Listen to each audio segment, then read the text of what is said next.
No, I listen to it all the time. I tell all my friends to smack it raw.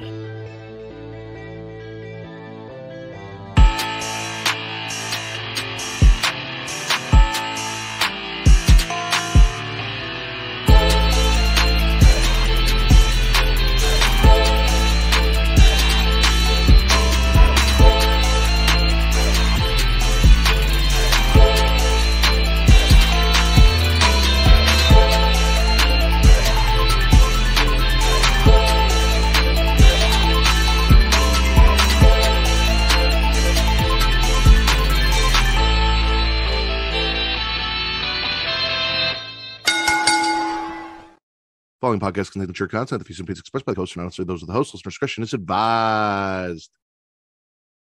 Ladies and gentlemen, welcome to the #1 wrestling podcast on Pornhub, the Smackin It Raw Podcast. I am your host, the patron saint of podcasting, the Warden Matt Ritter, and I am here with my co-host today. Ladies and gentlemen, she is host of the She Lead Showcase, Inside the Mind of, In the Crowd, and Storytime with the goddess of the gangland, Miss Katie Kinzy. Baby. Fuck you. And back after a very, very long hiatus. Joining us after the relaunch of what is now the Fanatics Network over there, host of the Tim King Show, the Stacks to my Don, the Tim King. Oh my God. My guy, how you doing? Glad to be back. You got to have an Italian as the underboss. You can't have Vince because you know how he is. Italian? I'm Italian. You're the goddess of the gangland, all right? Like, everyone worships you. You can't just seclude your... Anyway. Oh, shoot. Fuck you. Man, Ritter, Katie, thank you so much for having me back. I'm so very excited to be back right here on the #1 wrestling podcast on Pornhub, baby. Thanks for having me back. I'm excited to talk some wrestling with you guys tonight. Which, by the way, fun fact, I looked this up. Katie knows this. I tweeted about it earlier. The Texas Dildo Masquerade porn parody watch along that we did currently has almost 7,500 views on Pornhub. The Evil Head porn parody watch along that we did is just about to crack 3,000. So I have over 10,000 views and porn parody watch alongs, forcing Katie to watch DP. And that is probably the thing I'm most proudest of when it comes to podcasting.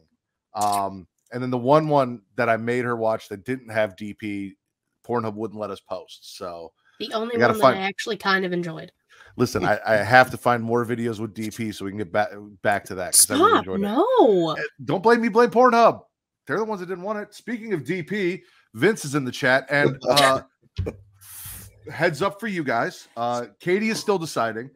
Next week, it will be Katie and Vince, and then any guest of their choosing, should they choose so. It might just be Katie and Vince. However, because Vince was off for a month, I gave Katie the option, since she has been here, that it is up to her. If she would like to host next week, I would let her host for the first time ever and let Vince be her side chick, or she could continue to stay in her guest spot role and let Vince run things. So when she makes that decision, I'll let you know. But either way, next week, I will not be here.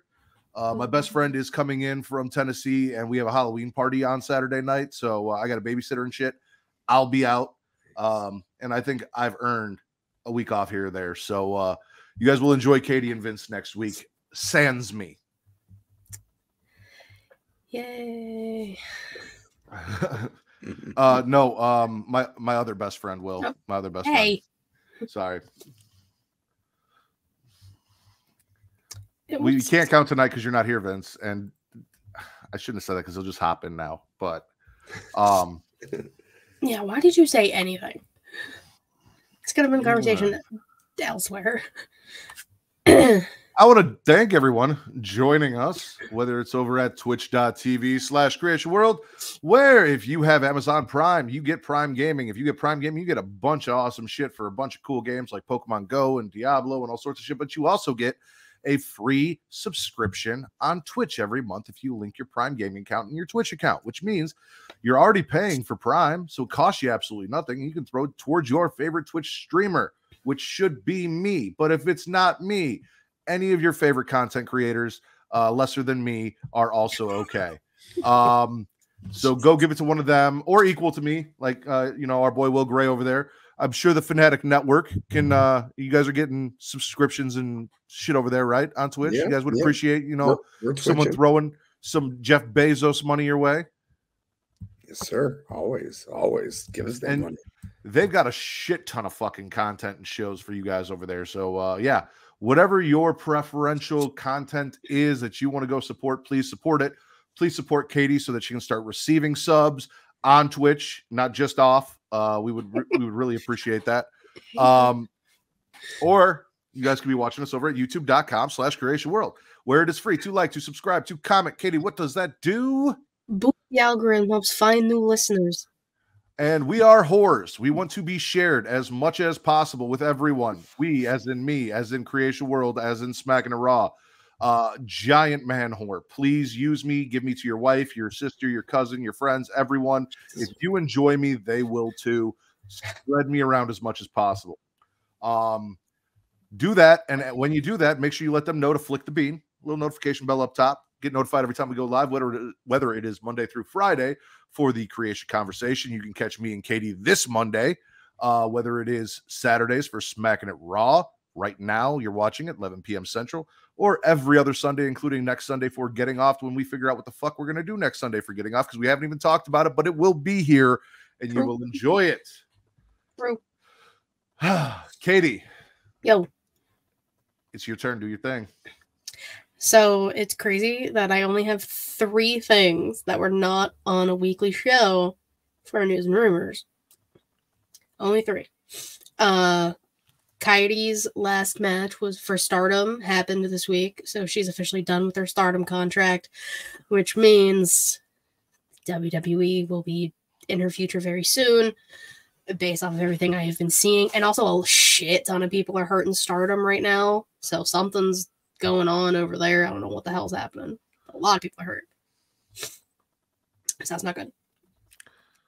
Kairi Sane on her way back to States, more than likely. More than likely, yeah. I believe it was on Friday. I could be wrong, but Julia Hart and Lee Jordan got married, so love that.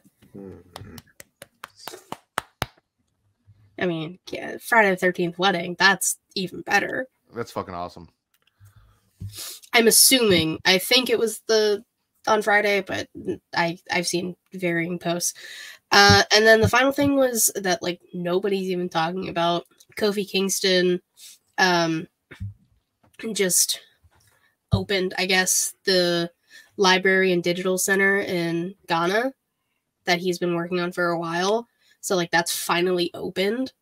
And nobody is talking about that because they're talking about ratings and a bunch of bullshit that doesn't fucking matter. It's that he's actually doing something important and that matters to people outside of wrestling. So Kofi is a beautiful human being, and that's something he's been passionate about from the jump. So I'm glad that's finally done, and he's making a difference over there.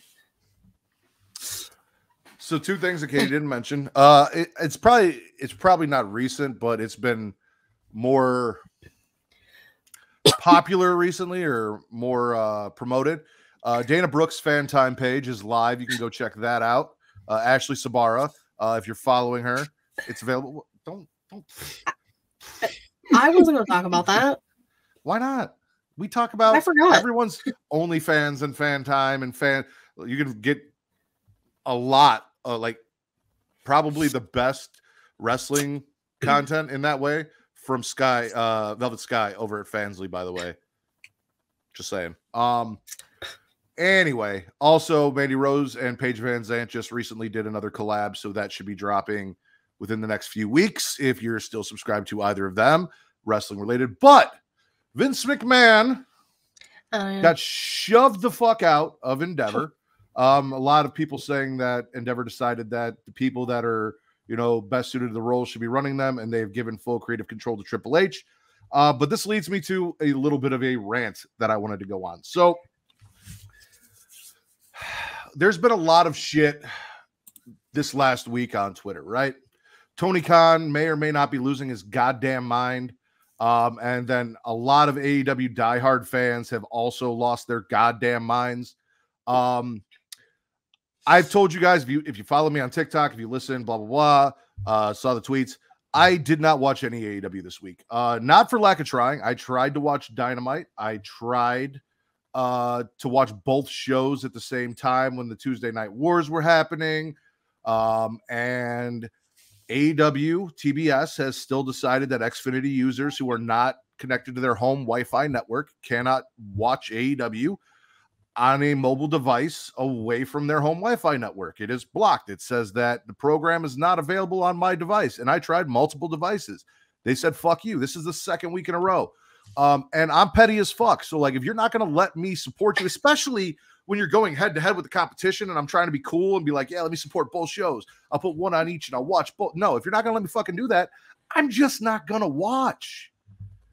To top it all off, Tony Khan's losing his shit, and I make a little joke. You know, Tony Khan's out here saying, basically saying that because of AEW, this is the first time in decades that John Cena and The Undertaker have been on a show that didn't draw over 1 million fans, right? Which, mind you, 1.5 million people, according to the ratings, watched wrestling on Tuesday.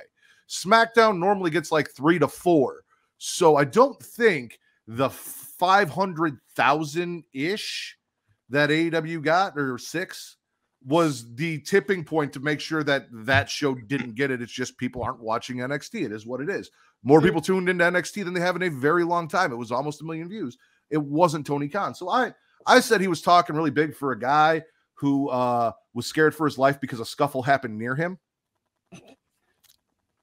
And then I had someone ask me if I witnessed the scuffle personally, and I said no, but I don't know. Maybe it's where I grew up. Maybe it's where if a fight is happening near me and someone isn't attacking me directly or a weapon isn't pulled, I'm not going to fear for my life.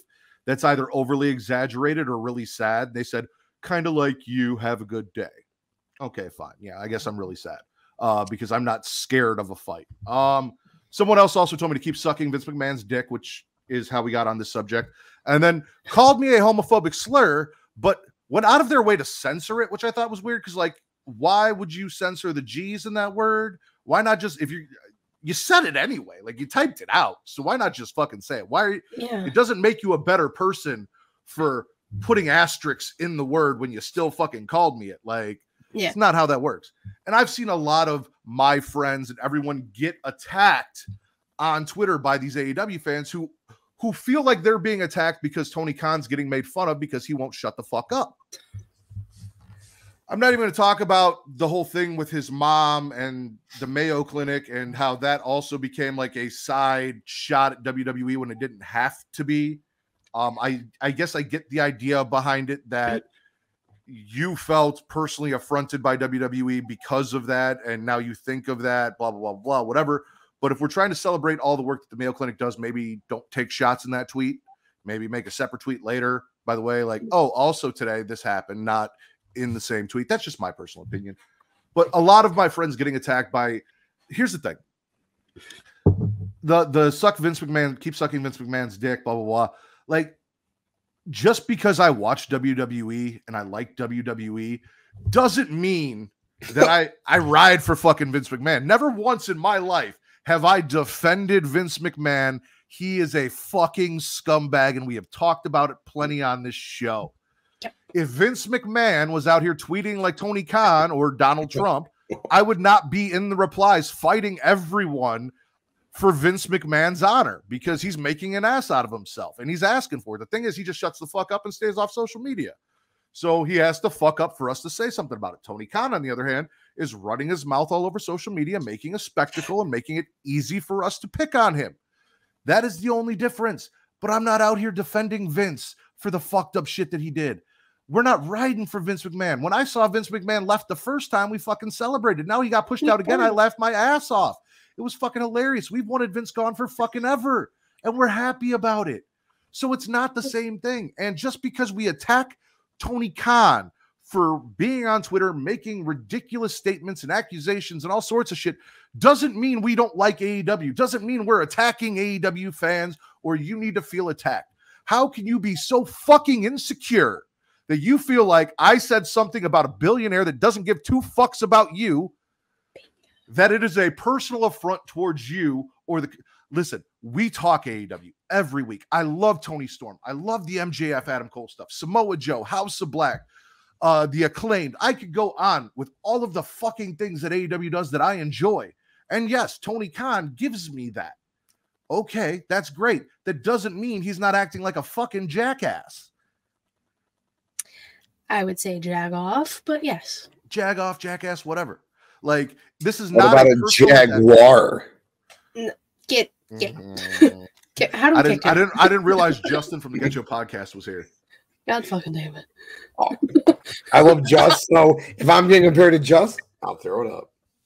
I really did, because it's driving me nuts. This, like, there was that dude that made that TikTok who was like, I just get so, I'm not mad, I'm angry, which oh my God, that was said that. Anyway, he said that shit, and he's so pissed off because people are attacking it. They're not attacking AEW. Nobody's saying, I mean, there are really shitty tribal WWE fans who shit on everything that AEW does. This is a different situation. A lot of the people that are attacking Tony Khan actually enjoy the AEW product, and nobody was saying anything bad about the AEW product. Well, not well attacking Tony Khan for like the people that I'm talking about, like us, Apron Bomb, stuff like that. Like, they were just saying he needs to chill the fuck out and stop, and the shit he's saying is ridiculous. They weren't attacking the AEW product. Like I said, there are really shitty wrestling fans out there that are WWE fans who are really shitty and as toxic as some of the AEW fans who do just shit on everything that AEW does, whether it's good or not. They hate everything. They really do. They exist. They're out there. Yeah. Yeah, Shadow, I saw that tweet. Oh yeah, that. Stop trying to get your tweets on my show, bro. Put it away. Go follow Shadow. He's cool. But yeah, no, like, it is what it is. It pissed me off because we're picking fights and we're attacking people just because they're calling out a billionaire. Like, why are we defending? Again, I said it felt like MAGA Republicans. Like, we're attacking Donald Trump because Donald Trump wouldn't shut the fuck up and stay off social media, and you guys are attacking the people attacking him when he doesn't give a fuck about you. Like, that's what it felt like to me. That's really what it felt like this whole fucking week. And it really killed any desire I had to go watch Rampage, Collision, or even go back and watch Dynamite. Outside of the petty, like, hey, you won't let me watch this, so I'm not going to fucking watch this. I was just like, fuck it this week. And again, next week, if I can't watch it live like I want to, I'm not going to watch again. Katie will be here. Katie will watch it. Katie will talk about it until you guys piss her off and she says, fuck it too. It could happen. It could very well happen. I had to get off that mic. Like, don't take it personally. Don't fight for Tony Khan, because trust me, Tony Khan was scared that two people were shoving each other 5 feet away from him. He's not going to fight for you. He's not. No. Make that joke again. The one that got me in trouble on Twitter. All right. Any thoughts before we get into Spits and Swallows? Tim, do you have anything you want to say? Dude, I love that. It was beautifully said. It's just very, very well said. I went on a rant a few days ago on my own show. So she did. Go watch it. I'm just physically exhausted at this point. I went on 2 rants back to back, and that took everything out of me. I was pissed off an entire episode of my own fucking show. She was. You should go watch it. It was a good time. For you. I mean, it was until you were like, Savannah, don't put any more of their comments up on, like, don't censor me. You all were just fucking bickering, and I was like, I'm dealing with that. I was already in a pissed off mood before the show started. So sorry, Mom. Yeah, fuckers. We'll go play outside next time. Yeah, leave me alone. Go play in the yard. Come back when anyway, the lights come on. Let's get into what you guys are here for. The fun part of the show where we spit and swallow the week in wrestling. Mr. Tim King, you have been away for a while. Why don't you kick us off? Tim, spit or swallow? Thank you. I figured you were going to go to me first, so that's why I didn't go into what I wanted to go into right after you said what you said. And I am just going to fucking be quick and piggyback off what you said. I don't have many spits this week because wrestling was fucking fantastic. So I am spitting the fuck out of you, Tony Khan. What the fuck are you doing, Tony Khan? Shut the fuck up. Shut up. Shut up. Shut up. Shut up. As one of your diehard AEW fans, shut the fuck up. What are you doing, bro? What are you doing? Just shut up, man. Shut the fuck up. Someone take his fucking phone, break it. Get that man. Break his fingers. Pete done that shit. What are you doing? What are you doing? Dude, it's repulsive. It's disgusting. It is sickening. Triple H was a fine example on SmackDown.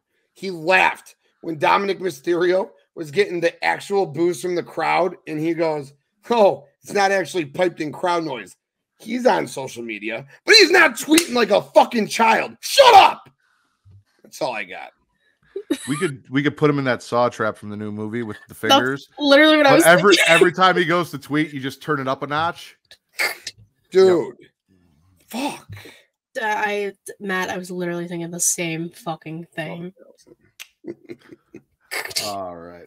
Yeah, no, I think we both agree. Like I said, this isn't an anti-AEW thing. Tim is one of the biggest AEW fans that I fucking know. Tim is written for AEW for fucking ever.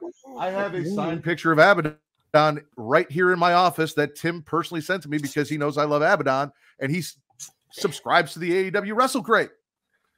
Man, I've watched him fight for AEW on Twitter, but even he is not going to fight for Tony Khan when Tony Khan's making an ass out of himself. It is what it is.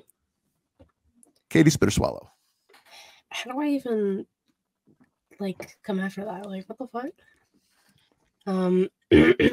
Well, where the fuck do I even go? Well, since we're on AW and you didn't watch it, I guess I can start there, I guess. Toni Storm. We briefly brought up Toni. She Toni. Was the only reason I did not. It's like I watched NXT live and I recorded Dynamite because Tuesdays are just NXTs now. That's just how my brain works. So I recorded it, and I usually just fast forward the commercials. But Toni had a little silent picture called Lover's Lament in the picture-in-picture twice. So 2 times I did not fast forward through the picture-in-picture because I never pay attention because it's this fucking big anyways. But no, I was fully paying attention to Toni Storm. It was in all black and white. She's incredible. It's the best thing they have over there. So just keep doing that shit. Timeless Toni Storm is incredible. Like I said, there's a handful of things I love about AEW that I'm kind of bummed that I'm missing because of A, my petty, and B, the other bullshit. Timeless Toni Storm being one of them. The return of Danhausen very, very soon has me very sad if I don't get to see that. So I'd like them to fix the issue so I can stop being petty about it. Because there's a lot of shit I enjoy that I really want to go watch and see how it plays out. But yeah, no, Timeless Toni Storm, fucking fantastic. She was our thumbnail last week in her fight with Sky Blue. I have an understanding that Sky Blue fought Chris Statlander on Collision tonight, and that is something I really wanted to see as well. And I'm kind of mad that I missed that because we love Mother Chris Statlander, Mama, Mother, whatever. Different. Not really. They're different. No, Mommy is different. Mommy is Rhea. Mama, we know that. Strap. Yeah. And we love Sky Blue. She's from Chicago. And which, never mind. I'll save it for later. All right. I'm gonna. Well, let's talk Tuesday Night Wars. I'm swallowing Cody's announcement. He comes out, tells us that not only are we finishing up the women's breakout tournament, we're going to get a men's breakout tournament following that. And oh yeah, I don't know if you guys heard of this guy, Dusty Rhodes. The Dusty Cup, it's coming back. We're going to do that. The Dusty Tag Team Classic is returning. And he was named the special guest GM of NXT. At which point, Dominic and Mommy come out running their mouths. So Cody's like, hey, listen, tonight, how about we give you a match with LA Knight as a special guest referee against Dragunov? Dom loses that match. Corbin shows up, wants a match against Dragunov, even asked Cody to make the match because he's the GM. Cody's like, yeah, but Dijak also came out and made some really good points. So how about you fight him, and then if you win, then we'll see. Oh yeah, and don't forget Mello and Braun are gonna have a match. We're gonna throw them in there too. So triple threat match, winner gets that, and Corbin was not happy. Which, by the way, Carmelo Hayes won. As he should. At which point, Braun Breaker smashed him. And then, just to piss off the IWC, Braun Breaker called himself the biggest badass in wrestling. And a song that I have not heard in forever from a man that I don't really support anymore, but still made a couple really good songs, including this one, The American Badass. Kid Rock starts playing. Undertaker comes down on a motorcycle. Thank God, because I don't think he can walk the ramp anymore. Gets in the ring. Gets in Braun's face. Braun says some shit. He gets one of them soup bones. He gets a choke slam. Everyone's like, oh my God, I can't believe that the Undertaker squashed Braun. No, first off, he just wrestled a match against Carmelo Hayes. He was tired as fuck. B, getting choke slammed and punched by the Undertaker is never a bad thing for your career. Rite of passage. You were literally, Braun Breaker was in the ring, face to face, in segments with Paul Heyman, John Cena, and The Undertaker in one night. Regardless of if he finished the night on his back or not, that Paul Heyman put him over, John Cena put him over, and before Undertaker chokeslammed him, he said, "You're a badass, but there's always a bigger badass around, and now's just not the time. One day it will be, but this ain't it." So Taker put him over. Cena put him over. Paul Heyman put him over. Like, what are we bitching about? People just like to bitch. Have we not learned that this past week? Fickle fucking fans. And this is all a result of Cody Rhodes making his announcements and being GM. This is all thanks to Cody Rhodes. I'm not giving Shawn Michaels any credit. All he did was go meet someone in a parking lot we'll talk about later. Thank you, Cody, from the bottom of my heart, for all that fun shit on NXT. Cody Rhodes. I'm gonna be honest. I forgot Taker was supposed to show up, and then he said badass, and I was like, "Hey, I'm pissed because I was waiting for the Taco Bell dog to make a comeback." Idiot. I am not the only person that heard a gong and thought Taco Bell was doing a sponsorship and we were going to get that Chihuahua. All right. Anyway. No, because Rey Mysterio wasn't there and he's the only one who does sponsored matches. That's true. That's true. I mean, Dom Cinnamon Toast Crunch twice. Dom can take up that mantle. Dom sucks. Cinnamon Toast Crunch, Cheesy Gordita Crunch. See, look, we got a theme here. Well, now I Rey just Mysterio, the crunchiest wrestler. Get the fuck out of here. You're terrible. Tim, spit or swallow. You know what? I feel like there's going to be a lot of focus on the WWE side over there. So I'm going to stick with AEW. And I'm going to, again, there's a lot of good wrestling this week, but I'm going to spit one more thing. And I'm going to just collaborate two things together really quick.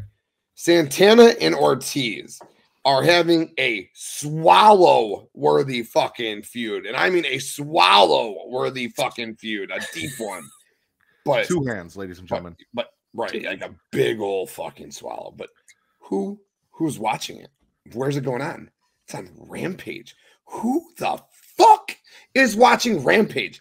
You have this blood feud between this tag team that's been around for 10 years hidden on fucking Rampage. And then tonight, in the midst of my college football watching, my Blackhawks watching, I flip to Collision and I get I get Kyle Fletcher versus Bear fucking Boulder or whatever his fucking name is. And I'm just like, what the fuck are you doing, AEW? Collision was intended to be different. It was intended for Punk. Obviously, we know the story. House of Black, Andrade, Miro, Hobbs, Scorpio Sky, Thunder Rosa. What the fuck is Thunder Rosa? And I flip on fucking Collision, and you're giving me Kyle Fletcher?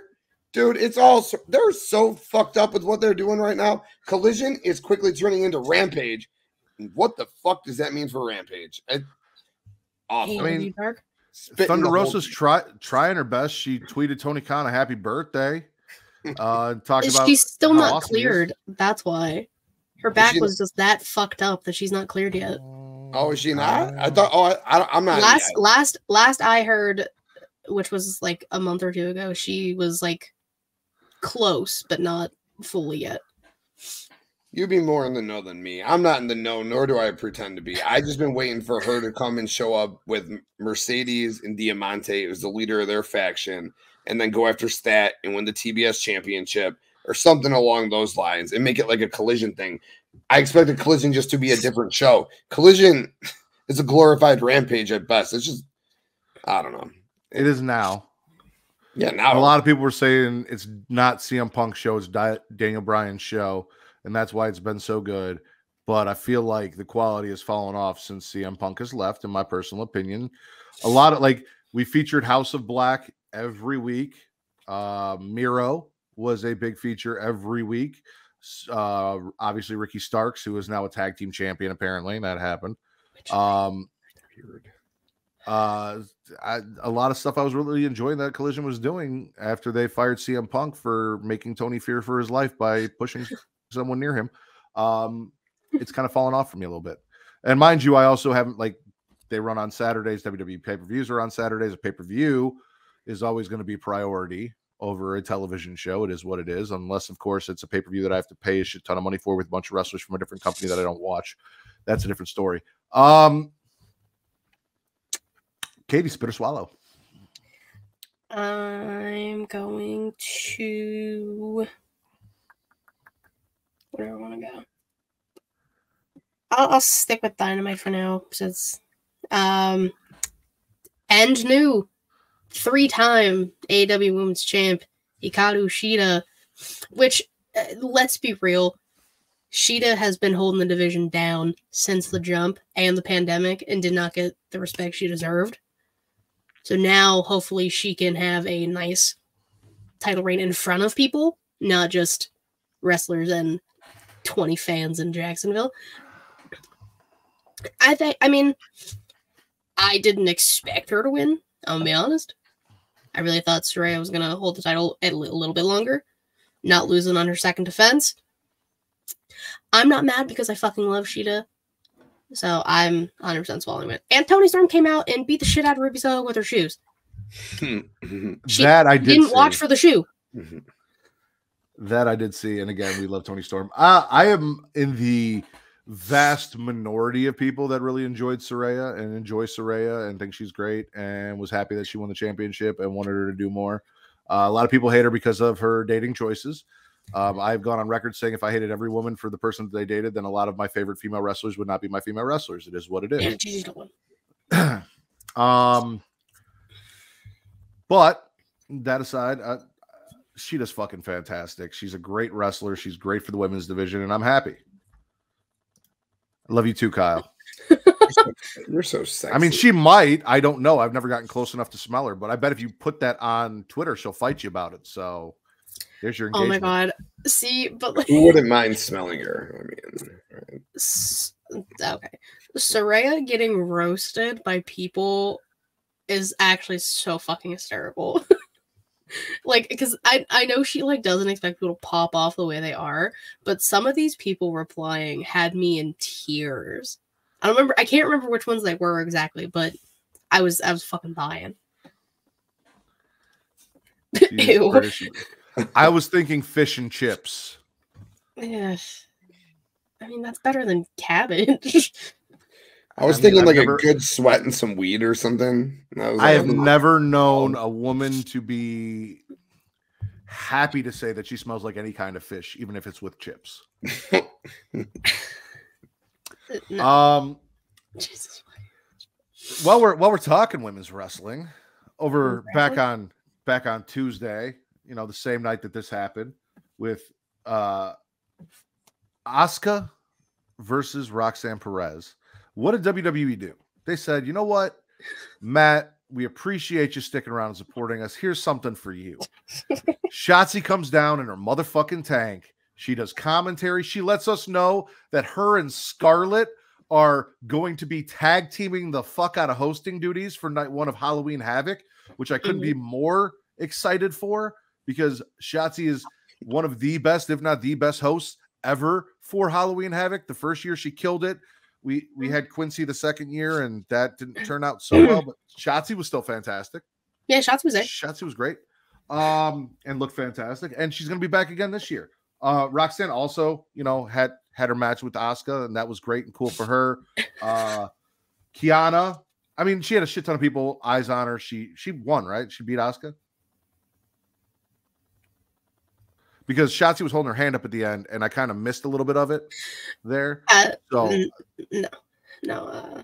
Because I know Kiana tried to attack her, and then Shotzi kicked Kiana's ass, and then Shotzi went in and raised her hand.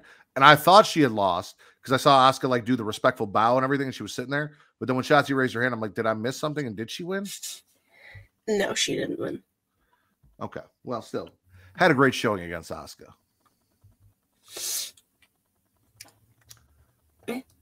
Oh, and then Tiff cuts off Fallon Henley from meeting Asuka backstage as well, because apparently Fallon Henley's not worthy of Asuka time. She wasn't ready for Asuka. She wasn't. Tiff was. She didn't even get the chance. She wasn't ready, Katie. If she was ready, she would have got the chance. Well, Tiffany just stuck her blonde head in where it didn't need to be, which is a theme. Listen, here's the thing. I don't think there's any place that blonde head doesn't need to be. And I have a few suggestions of the next few places it could show up. Sir. Like Monday Night Raw, Survivor Series. I don't know what the fuck you were thinking. She's not. Is she? Get your mind out of the gutter, Katie. Oh, gee, I wonder where I get that from. I'm not your daddy. Don't blame that on me. Don't fucking say a goddamn word. Tim, spit or swallow. I'm swallowing the shit out of the start of fucking SmackDown. Incredible. John Cena, Roman Reigns, Paul Heyman's got his dark hair again. Why is his hair black again? Because his tribal chief's back and he's normal again. It was awesome. But what was really awesome were a couple of things about this.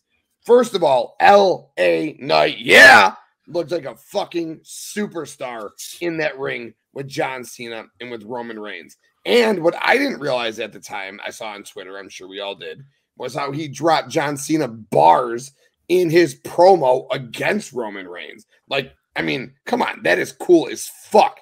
So I thought that was awesome. Loved how LA Knight held his own. I seen people, my good friend Justin, complaining about it's LA Knight's not ready for Roman Reigns yet, yada, yada, yada. Listen, Stone Cold Steve Austin wrestled matches with Psycho Sid and Bret Hart and The Undertaker before he went on to become the world champion. LA Knight loses to Roman Reigns with some outside interference. He's just elevated by being in the fucking ring with Roman Reigns. So I absolutely love it. The other thing that I'm swallowing hard as fuck, no more yeet. What the fuck is yeet? All right. I don't know what it is. I don't know what it means. I don't like it. And Roman Reigns doesn't like it either. And when he told Jimmy, I don't like that, I said, thank you, Tribal Chief. I don't like it either. That yeet. I don't even know what that means. Yeet. That's the oldest, whitest thing I think I've ever heard you say. Yeet. I agree with everything you said. Here's the thing. Here we go. Here's the thing. I'm tired of them doing this to me. We did it with Cody. We did it with Jay. If we do it with LA Knight, at this point, I honestly don't give a fuck who beats Roman Reigns. Just somebody please beat him, because I am sick of getting excited to see guys go into a match with Roman Reigns and then fucking lose and having to wait 3 months for another match for me to be excited for someone to lose. So like, fucking Chad Gable, please beat Roman Reigns. I would love that. Xavier Woods, please beat Roman Reigns. Ivar from the Viking Raiders, please beat Roman Reigns. I don't care. Just take the fucking title off Roman Reigns so that we can get it on somebody I want to see it on, because you fucked me with Cody. And then teased me again, and I do not appreciate that, because it's a whole thing I'm going to talk about later. I'm not happy about it. You don't get it. You fucked me with Jey Uso. Well, and now you're fucking cock teasing me with LA Knight. You put someone else on SmackDown than the person that it was supposed to be. That's going to be 3 years in a row at Rumble. I said it. Fucking, it's going down. KO Roman 3 going down. We'll get there. Well, really 4, yeah. but 3. It was cool like 3 years ago. I don't even know what the fuck he means. LA Knight was a Halloween Havoc host at one time, which was hilarious in hindsight. Yeah, so, but everything else was fucking fantastic. The nice touch of Paul dyeing his hair again because he's not stressed because Roman's back, so he's not graying anymore. John Cena even went out of his way to put Roman over and said, because Roman's like, I'm kind of pissed that you're here and people are calling you the GOAT. Like, I don't fucking exist. And John's like, no, you know what? I agree with you. What you've done 3 years as champion, that is the greatest title reign accomplishment of all time. And I agree, because the only other people that have done something like that, one of them we don't discuss. And if you ever hear me say that anything about him, including his title reign, was great, then you know I've been kidnapped. We don't fuck with yellow shoes around here. Nope. It was all good. Even like I said, I got chills looking at LA Knight going toe-to-toe with Roman Reigns. I love like the confused look on Roman. And then on top of all of that, Cody and Jay have their tag team title match. They get confronted by the Bloodline on the ramp because all night Roman is just like, what the fuck are you doing? Because, all right, so Jimmy Uso during that thing came in to attack LA Knight, calling an audible. Didn't really go the way he would hope for. So now Roman's in the back and he's like, what the fuck are you doing? He's like, I was trying to be you. I was calling. He's like, no, you don't know that. You don't do that. You don't get to call audibles. I call the plays, you execute them. Jay's out here disrespecting me. Cody's out here disrespecting me by showing up on my show. Go out there and take care of it. And then he's like, he was going off about some other shit that we'll talk about later. And he's like, and then Jimmy's just over here sitting on my couch. Jimmy's like, didn't I tell you to go take care of some shit? The fuck are you still doing here? And then Jimmy tried to like walk in front of him, and Roman gave him a look and like made him walk out the other way. So they confront him. We get the stare down between Cody and Roman, which again, I was all but giving up on the fact because of what happened that we'll talk about later, that Cody was ever going to get that shot again because they just fucking hate me and they don't want it to happen. And they're just making terrible decisions to get me there, or they're just trying to confuse me and make me think that it's not going to happen. If that's what they're doing, great job. But also with what you're setting up for the future. Anyway, I'm not going to get into that because we're not there yet. So, all good shit, including LA Knight defeating Solo Sikoa in the main event, and then Roman coming in and dropping LA Knight and just standing over him like, who the fuck did you think you were standing in the ring with me? Yeah, that all happened. I mean, and like, besides just the confrontation that actually happened between LA Knight and Roman Reigns, it was the camera shot that they did of LA Knight with Roman Reigns and the reflection of his glasses. That's fucking top tier and beautifully well done. And then people, of course, have memed it, and it's amazing. Like the Jersey Shore note has been put inside of it, which is just amazing. I love the memes that people are making of it, and I knew it was going to be me when I was going to send it to you to make a meme for the show, and I forgot.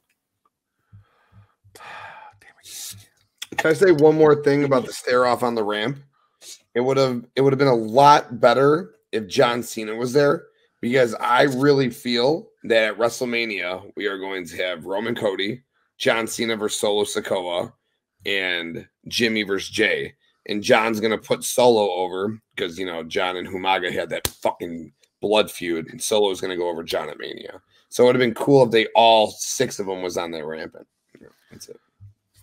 I would have really enjoyed just Cody and Roman staring at each other and John Cena in the background making funny faces. Like, I love when he does that. Yeah. So, Tim, spit or swallow. Or no, that was you. I tagged onto yours. Yeah. Katie, spit or swallow. I think that was the longest swallow we've had on the show. It was a big load, Katie. Sometimes you got to choke that big load down and it takes a while. I'm not having this conversation. Anyways, I am going. So now the options for the titles are 2 hands and choke that big load down. I can make it work. That's a long time. I'm doing it. I'll make it work. Okay, wait. What are they? Do you need me to write these down? 2 hands. Okay. And choke that big load down. I hate that I have to write this. I love that I have to make you write this. I hate you so much. Anyways, I'm swallowing Sky Blue versus Statlander on Collision. I only saw parts of it, but what I did see, and Matt's gonna appreciate this, Sky Blue very much showing the side effects of getting misted by Julia Hart a few weeks ago. The makeup is darker and bleeding down her face a little more. Didn't show Statlander any respect at the end. Willow had to come out and kind of like squash anything before it happened. Plus, I mean, Sky Blue and Statlander put on hell of a match as they always do. Like that's a given. But I love what they're doing because like Julia Hart's gonna be off TV for a hot minute. Like she's got married, she's gonna go to honeymoon. So having Sky Blue and then possibly Willow as well dealing with the side effects of this, and I mean, I wouldn't be opposed to having 3 dudes and 3 guys in the House of Black faction. 3 girls and 3 guys? Yeah. I think you said 3 dudes and 3 guys. Whatever. Everybody's a guy. Everybody's a dude. You're a dude. She's a dude. He's a dude. Yeah. We're all dudes, eh? Good bird. I'm interested because as happy as I am with the transformation of Julia Hart and her being in House of Black and what she's done in House of Black, and it's all fantastic.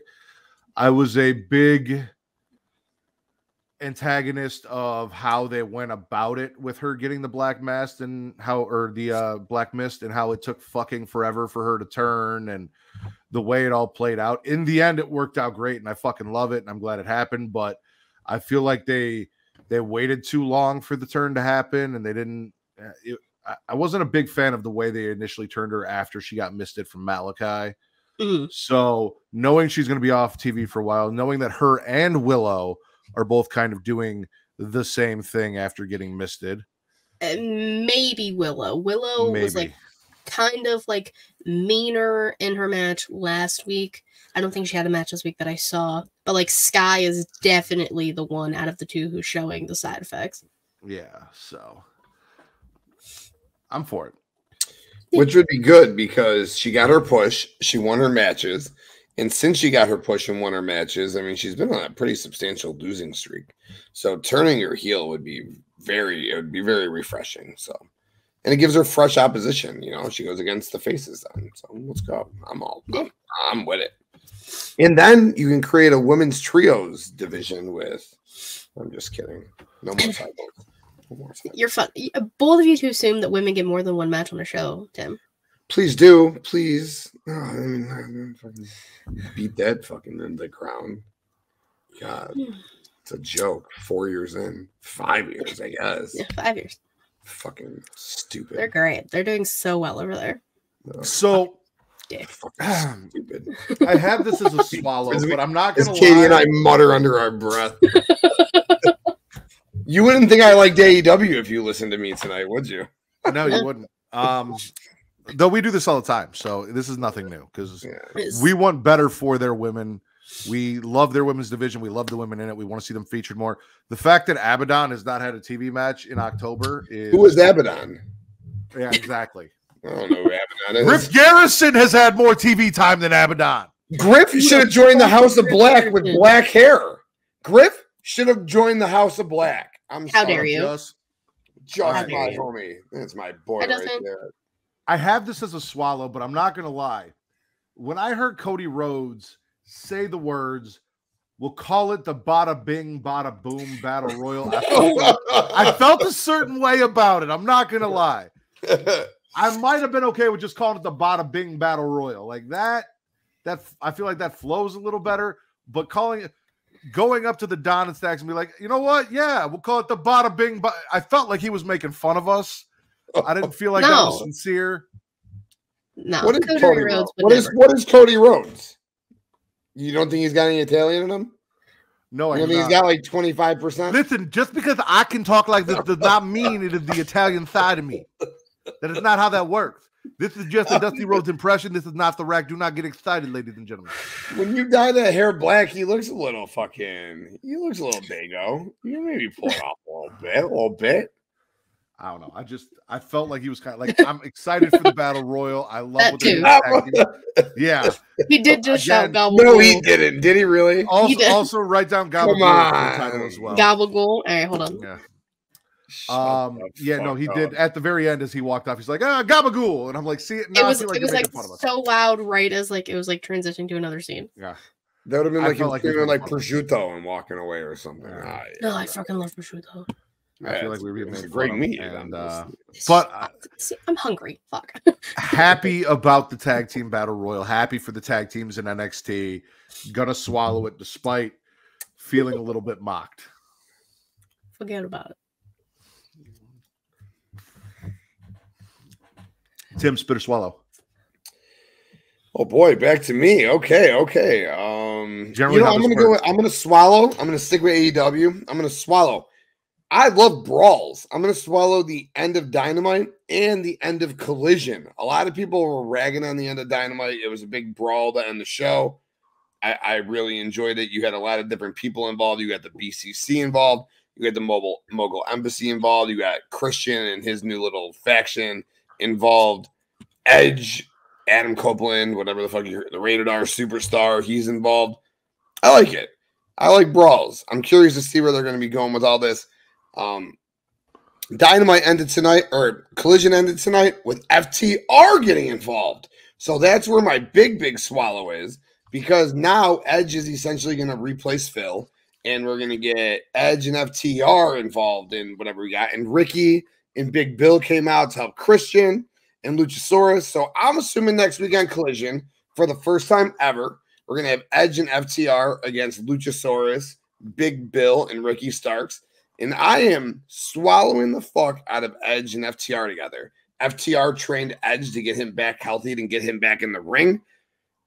You know, CM Punk ain't there, then I guess Edge is okay to team with FTR, as long as FTR is still there. Because when FTR lost those titles in 4.5 minutes, I was very concerned with what was going on next. Clearly, they're still there. They're going to get those belts back at some point. I'm swallowing Edge and FTR together, and I'm swallowing brawls to end shows. Because it's like 90s stuff, and I like 90s stuff. Rated FTR.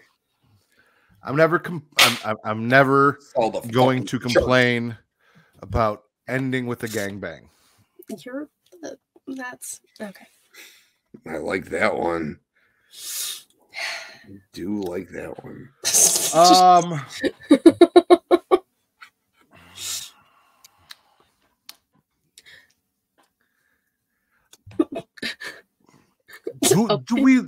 Do we like the Mogul Embassy?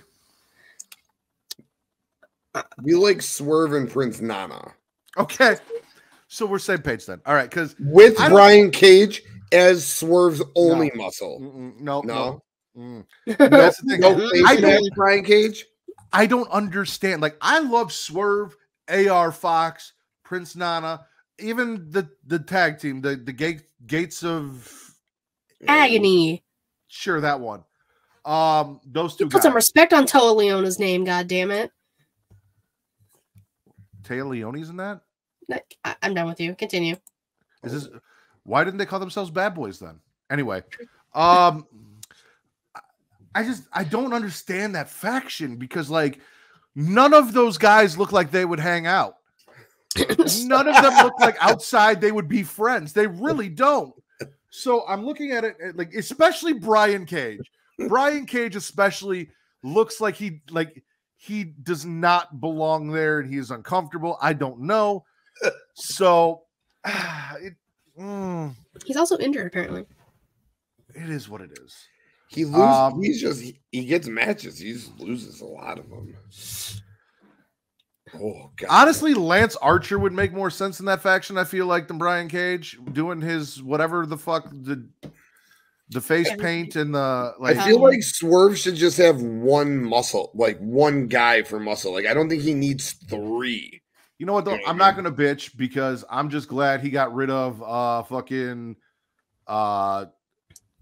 Baby Lesnar and oh fuck, Tattoo Face. Yeah. Wish Lance Archer. Sure, we can go with that. That's what I said.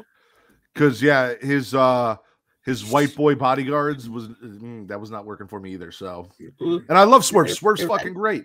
Prince Nana has been killing it outside the ring, entertaining people. Trench. Oh, how Trench dare we foot, forget maybe. Trench? Swerve is fucking money, man. Everything this dude touches is fucking gold. Everything he's been touching is gold. If only he would get gold.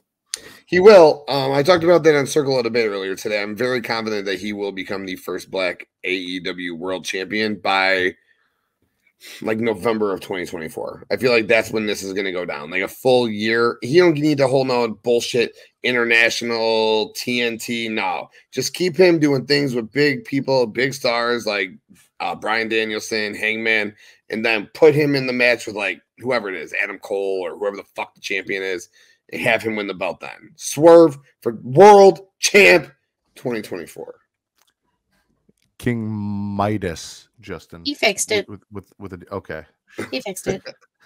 King Minus. And that's Swerve's goal. Like he said it so many times, and I am here to support. I mean, he should be 100%. He should be. 100%. I know Katie's not a fan of this, so I have a question. Did Don Callis and Powerhouse Hobbs fuck up Jericho or Kenny Omega again this week? Is that on your list? Okay, then I'll wait till you get to it. Katie, spit or swallow. I'm gonna jump on back over to NXT. I'm swallowing Brian Pillman Jr.'s vignette promo thing. Even Not surprised. Why? Do you really want to know, or are you just going to let that slide? Hey. I can tell you exactly what I have written down here. Oh, no. Swallow Brian Pillman Jr. Daddy Issues vignette. That's disrespectful on all fronts. That's not why. Maybe part of the reason, but that's not why. Okay. They actually like, what was Brian doing? Well, Lexus King, is that what he's going by now? Yes. Whatever he was doing as Brian Pillman Jr. in AEW clearly wasn't doing anything. Like he had. I mean, being from Cincinnati, because that was his gimmick. Was I'm from Ohio. Yeah, and then after Julia Hart turned on him and Griff Garrison, he wasn't utilized. So he was there for like 3 years, didn't really do anything. This vignette has already like made him, in my opinion, one of the next best stars in NXT. And he looked great too. Like he got all cleaned up. And my question is, do we know the man named King that raised him? Because he said he's no junior. The real man who raised him's last name is King, so now his is too. Who? It's his stepdad. Okay, so it's not Jerry the King Lawler. Fuck no.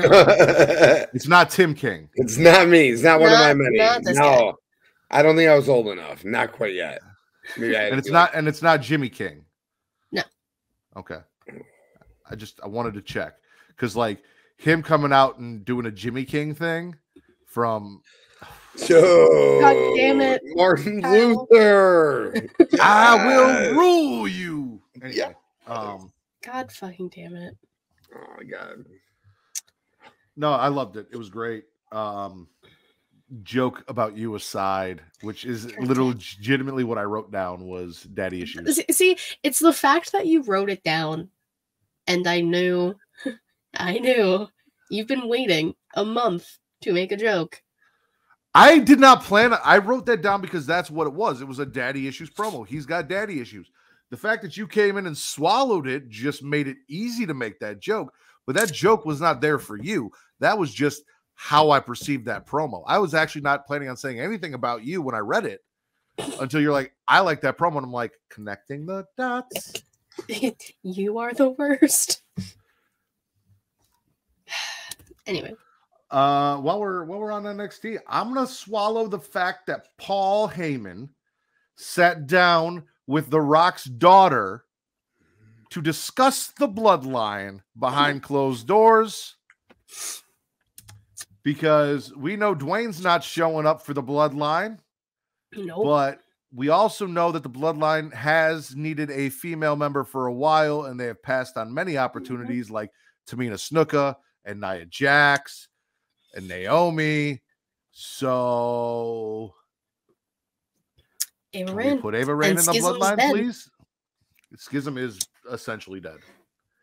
Well, Joe Gacy's not doing anything, and the Girls Are Young Veterans are released and are living their best lives on the indies right now. Good for them. As they should be. What I would say to you is, if you want that, then I feel like you lose your Cody Roman dream as well. Because I've already given up on that. It's not going to happen. They're just going to tease me. Let's not do that. Let's not. Hold on. We're getting into this now. I said weeks ago when Jey Uso showed up on Raw, the only acceptable draft to SmackDown to put this man on the roster, to put him in position to wrestle Roman Reigns, is Cody Rhodes. And I have waited and I have waited. And Nick Aldis, another NWA champion, was made GM of SmackDown. And he talked to Adam Pearce and said, I'm looking forward to competition between the brands. Pretending as if there's maybe going to start being a little bit of brand split and brand warfare and some interesting shit. Which means that if that is the case, per the way that I need things to be, I cannot see Cody Rhodes over on SmackDown doing jack shit, because he is not a SmackDown superstar, and I need separation. If you're going to give me separate GMs and pretend like drafts exist and all that shit, yes, he can win the Royal Rumble. I wasn't going to say that. What are you going to say? He's an undisputed tag team champion. He's on both As brands, of right now, we don't know if he will be by WrestleMania. At this point, who fucking knows? And he could win the Royal Rumble, which he won't, and he shouldn't, because he shouldn't win the fucking Royal Rumble, because that would be a fucking waste. But whatever that February pay-per-view is, you best believe he's winning that fucking Elimination Chamber match, all right? But if it's for a match against Roman, he can't be in it, because it should be SmackDown Superstars, because it's a SmackDown Championship and it's a SmackDown brand split. There is no wild card rule. He's gotta win the Royal Rumble. They're passing up every opportunity to make it make sense, and it's pissing me the fuck off. Well, did he win the Royal Rumble last year? Yeah. Yes, and then lost. But did he start from number 1 and win the Royal Rumble? No. Well, maybe he starts from number 1 and fucking tells it and finishes the fucking story. The only reason thing was sorry, Katie, go right ahead. I was gonna say the only reason Cody Rhodes can be number 1 and number 2 is so he can have his entire fucking entrance in the Rumble. That's it. He's not winning. I kind of want LA Knight to win the Rumble this year. Well, that's not going to happen. I don't mean to be, Wow. I'm just like, that's no. Or maybe King of the Ring Gunter next year. Yes, I think Gunther. I think really, it's just LA Knight just doesn't Chad make sense. Gable. LA Knight just doesn't make sense, because if you got to think about it, Seth's got to be world champion going into it, or something else I'm going to swallow that we'll talk about shortly, who's not going to be world champion. But like Seth, realistically, he's got to be world champion. So LA Knight's either got to go against Seth or he's got to go against Roman. It's going to be Cody and Roman. It's going to be Cody and Roman. There's no way it's not. The story is not in the 3rd inning. The story is fucking finishing at WrestleMania. So then just tell a fucking story that makes sense and line it up and stop fucking pretending and just trying to making things difficult. They're just, this is that Goosebumps book. They got your arms tied behind your back. You're laying there in leather. You're strapped up. Katie, if this was that Goosebumps book, I would have chose Cody Rhodes gets drafted to SmackDown and read that story. I would not have read one of the other options. No, I didn't want any of the other. I love Kevin Owens. I don't need Kevin Owens on SmackDown. I was perfectly fine with them over there. Shut the fuck up, Justin. Also, why in the fuck did we trade, quote unquote trade, KO to Smack? Him and Sammy are still a tag team. Are they not? Can I tell you why? Please. I'm going to swallow Kevin Owens being traded to SmackDown, and here is why.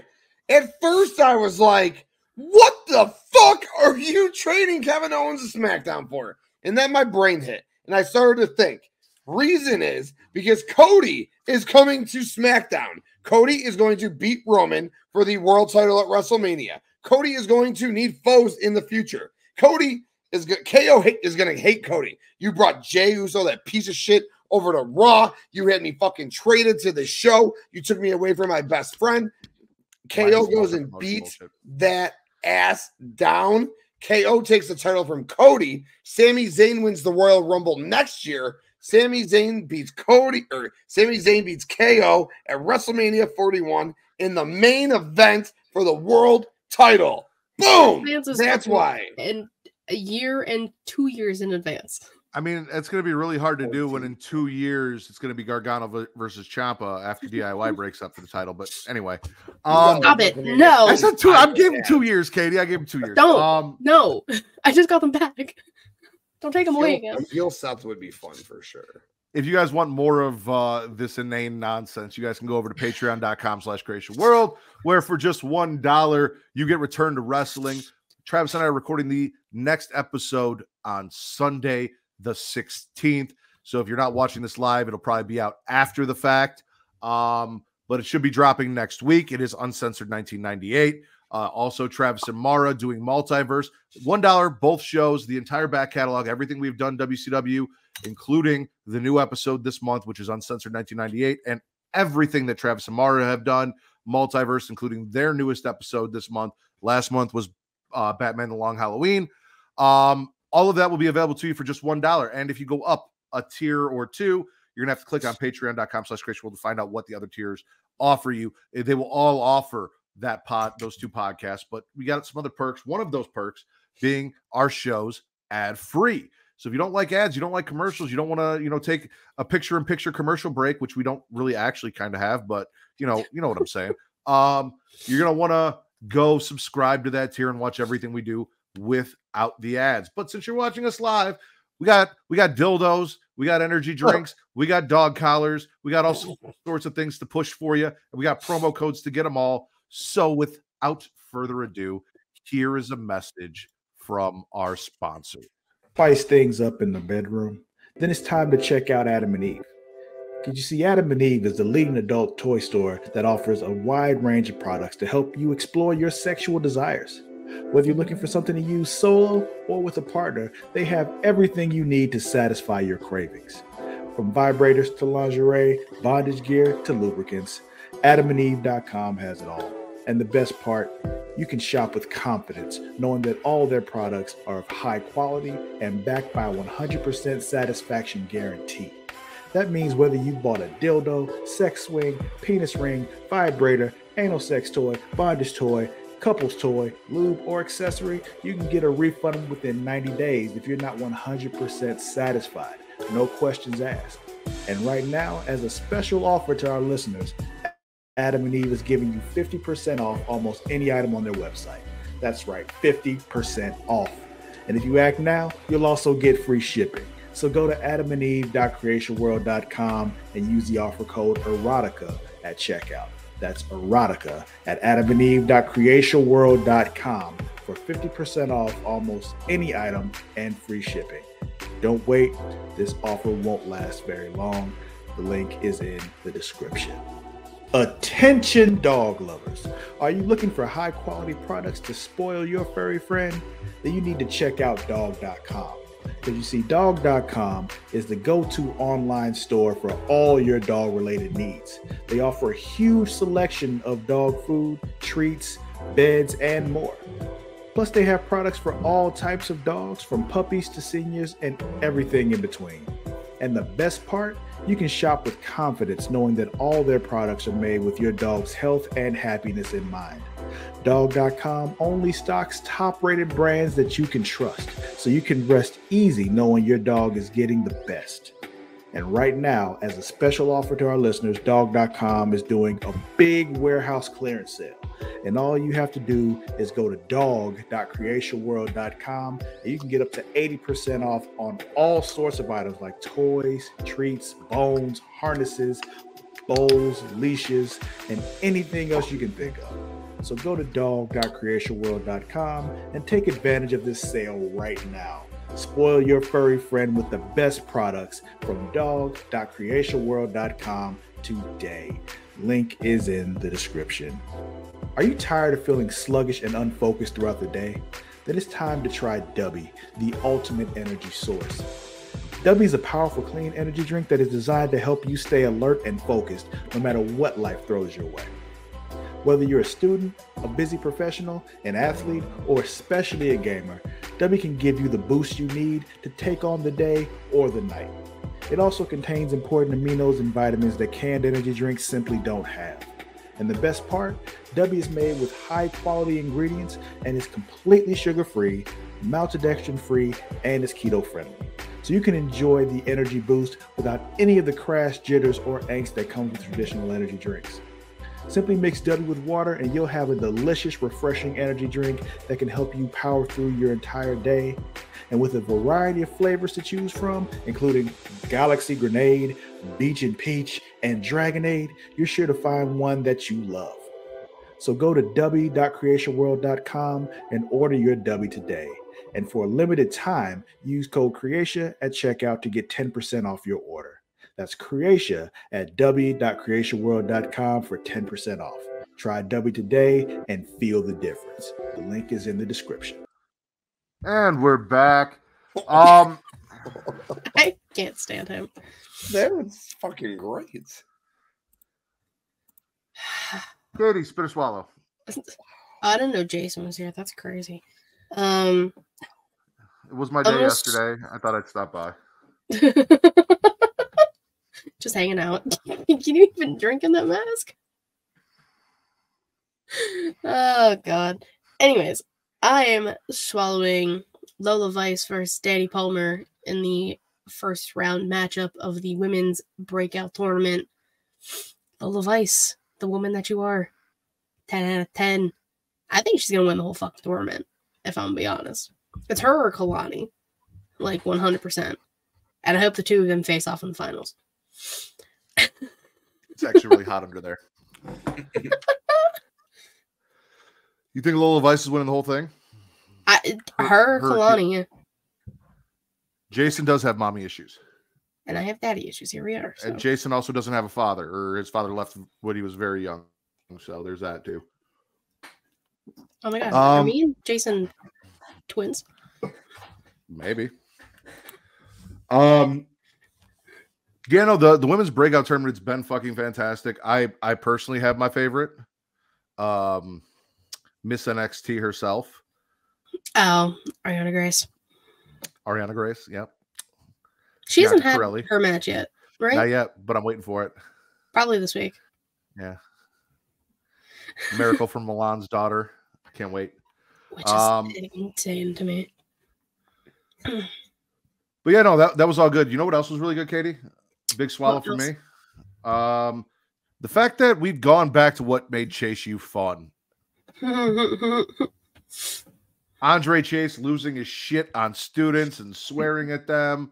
Also, whatever JC Jane is winning me over with whatever manipulative bullshit she has going on. You know, putting over Duke and Andre in the tag team battle royal thing, and I don't know what's going on with her. She wanted to join the school. She's gaslighting the fuck out of Andre Chase, and I'm loving all of it. Oh yeah, I'm back on board with Chase U. Back on board with Chase U. As you should be. Like this is fun again. Justin, you can't say that. She's not a thought. She's just going through a phase. What are your thoughts on that? Which the fact that you said thought like that, I was like, you out here calling me a thought? I just asked for your thoughts. I don't have any thoughts. Well, that's unfortunate. Sorry. But yeah, no, Chase U was fun as shit, and I enjoyed it. Oh yeah. Yeah. Good Oh time. yeah. Both segments you guys just talked about were dope. Chase U was great. Lola Vice's fucking black mass is fucking nasty, dude. Oh God. Very nasty. That kick is sick. Tim, spit or swallow? Big Swallow, Seth Rollins, next opponent, Drew McIntyre. Let's fucking go, baby. I don't necessarily think Drew's gonna beat him. Sadly, nor do I think he should beat him at this point in Seth's title run. I thought when Seth first won the belt, his first opponent should have been Drew. Drew should have turned Scottish psychopath.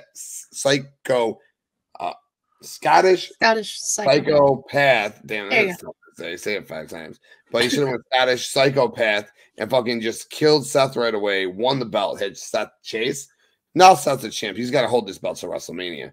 But I'm really excited that Drew's getting this push. I'm excited for it. Seth and Drew should be a fantastic match. And I'm curious to see where it goes. Drew was talking to Mommy in the background on Raw. Could he join Judgment Day? Does anyone want that? I don't want that. But I'm excited for Drew and Seth. And I'm curious to see where we go. Well, like you said. Oh, sorry. Go ahead, Katie. I was going to say, well, I think I know what she was talking to him about because Drew confronted Jay. Yeah. The right one? Yeah. Jay before his match. So I'm thinking she probably wanted him to, you know, rough up Jay so they lose the titles, maybe. I don't know. But it was just very conspicuous timing that she was talking to him in the back, and then he's getting in Jay's face again. This may be blasphemy, maybe not, but I don't necessarily need to see Seth Rollins hold that title till WrestleMania. I'd be good with him losing it at any of the next pay-per-views before then. I think Seth has done a great job. I love Seth to death. But if he were to lose to Gunther, if he were to lose to Drew as a heel, whatever, like I'm good with all of that. Like I have no issues there. Seth has done everything he's needed to do for that title. It feels important. It's awesome. It's special. But he also defends it a lot, and I don't need to see him go on that long of a winning. I mean, we're 6 months away from WrestleMania. That's at least 6 to 7 more pay-per-view victories over guys that we could also put that belt on and give a run. Like, I don't know when we're going to get a little tired of just watching him win. Like I am 100% with Roman. When he probably should lose. And I got to that point when I thought Shinsuke was going to beat him and we were going to get a little bit of a chase, and it didn't happen because Shinsuke deserves a title run and should have had it. So I think that was kind of my bending point with Seth Rollins, where I'm like, all right, you can just drop this title now because you didn't drop it when I thought you should have. And again, who am I? Nobody. My opinion doesn't matter unless, you know, you like me and you're watching the show and you think I'm cool. Not really. But on top of that, after Drew came out and told Seth, I'm not here to pick a fight with you tonight, but I do want a match. Priest comes out to attack. Drew does the Drew thing and does not go back to save Seth. But when Priest calls for the Money in the Bank, Drew's like, no. And he chucked that motherfucker right back up the ramp so Priest couldn't cash in. JD is in fucking deep shit with Priest for hitting him in the knee with the belt and costing them the tag team titles. He's getting choked up against the wall the way Katie wants Rhea to choke her. Life's not fair. It's not fair at all. And then he makes a match. He's like, hey, go out there and take out Drew tonight. And if and I have this as a direct quote, if Drew breaks him, Damian wants to finish him off. Now, I don't know about you guys, but I know a lot of people who would either pay to be broken by Drew or finished by Priest. The answer is yes. Maybe not in that order. The answer is just yes. So I don't know how this is a punishment for JD McDun-Dun-Dun. I don't. Listen, because you do anything top heavy wise, he's going to fall over because his fucking Funko head ass head is so big. He's just going to topple. And he's going to fall down and hurt himself. So it's kind of just funny. And going back to the Seth holding the belt to WrestleMania thing, it's not necessarily that I want that. I wanted Seth to be the inaugural. But I also, I thought he was going to lose to Finn the second time.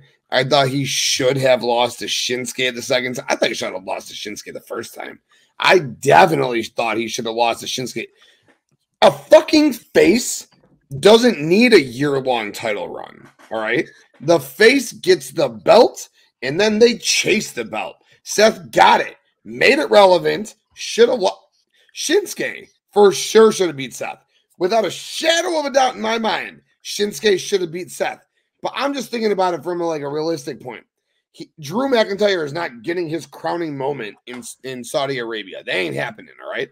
So Seth's going to beat Drew in Saudi, which is going to ultimately spin Drew even more. So then we're going to get to Survivor Series, where Seth and Drew maybe are on opposite teams in War Games, or Seth's fucking with Roman or something.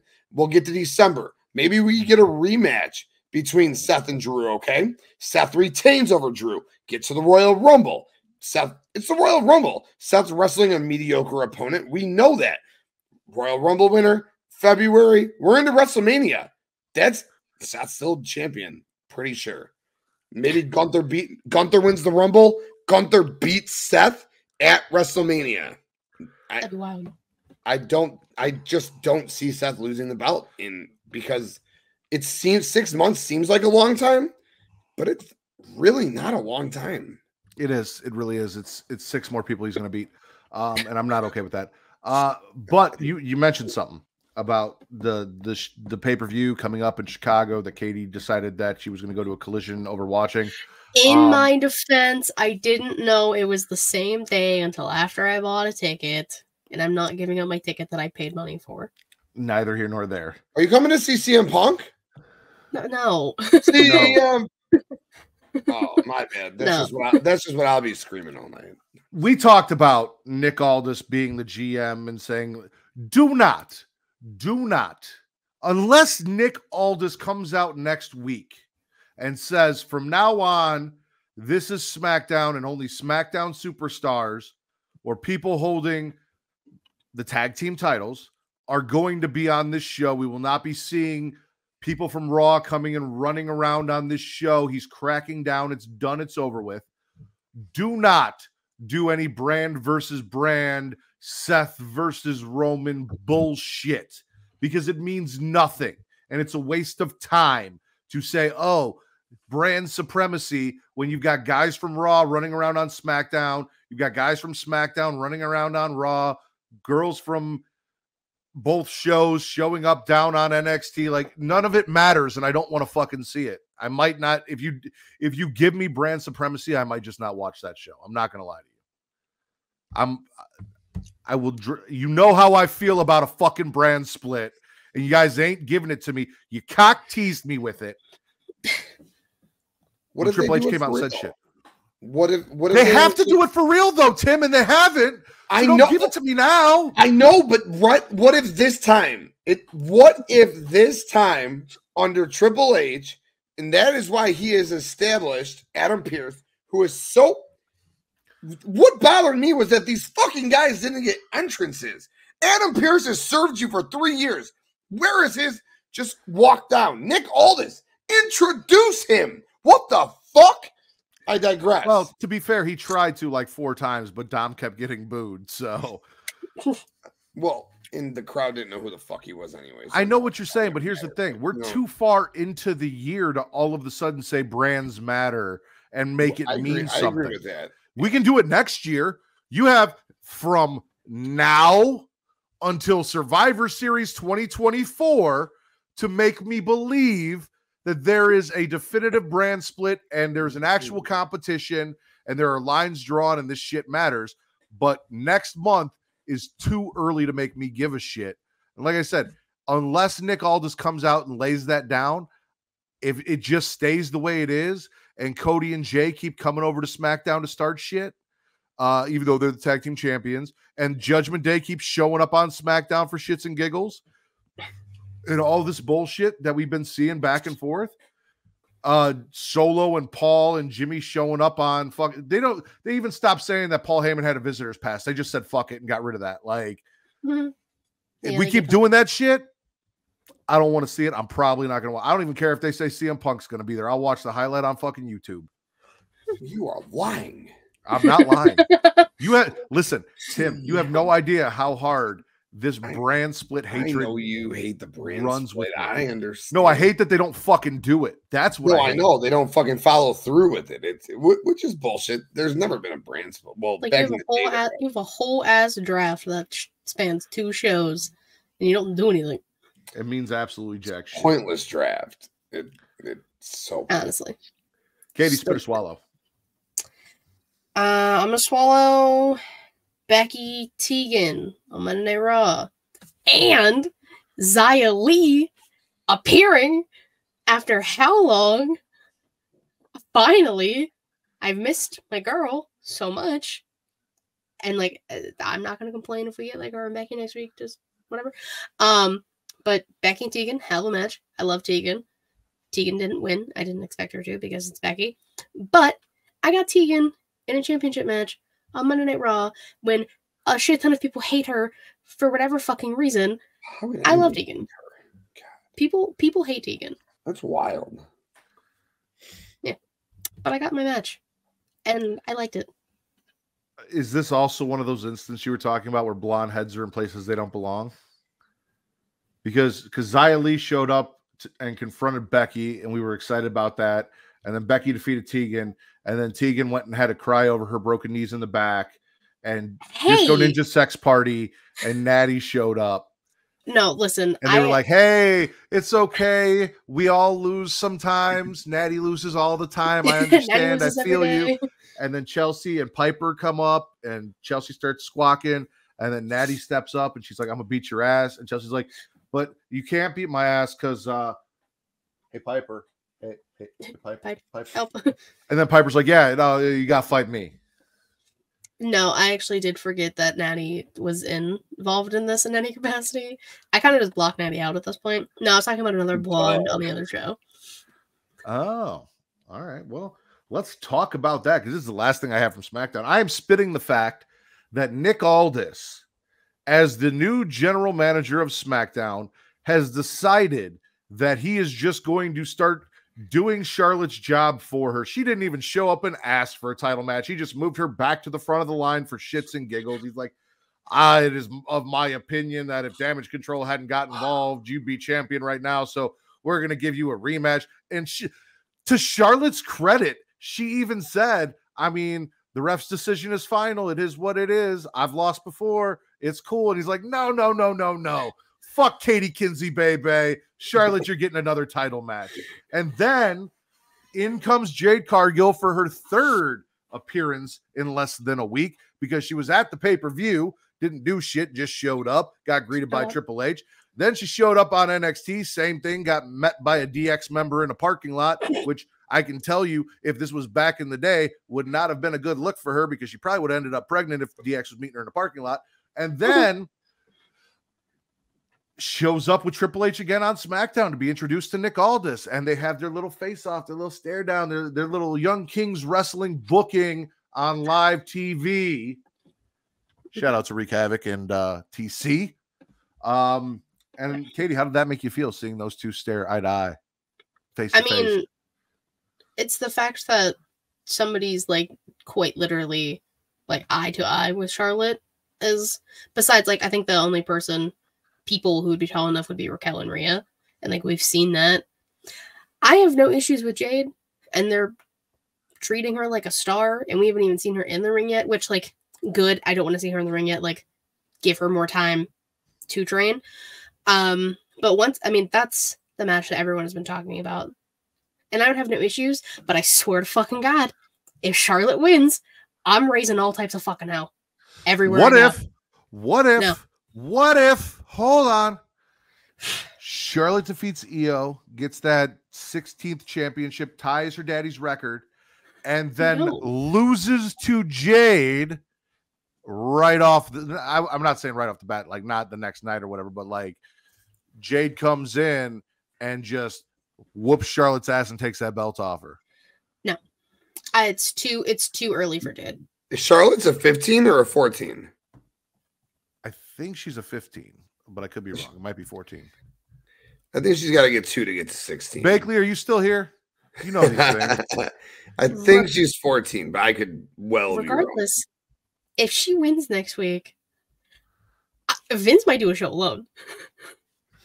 I don't know if I'll be here.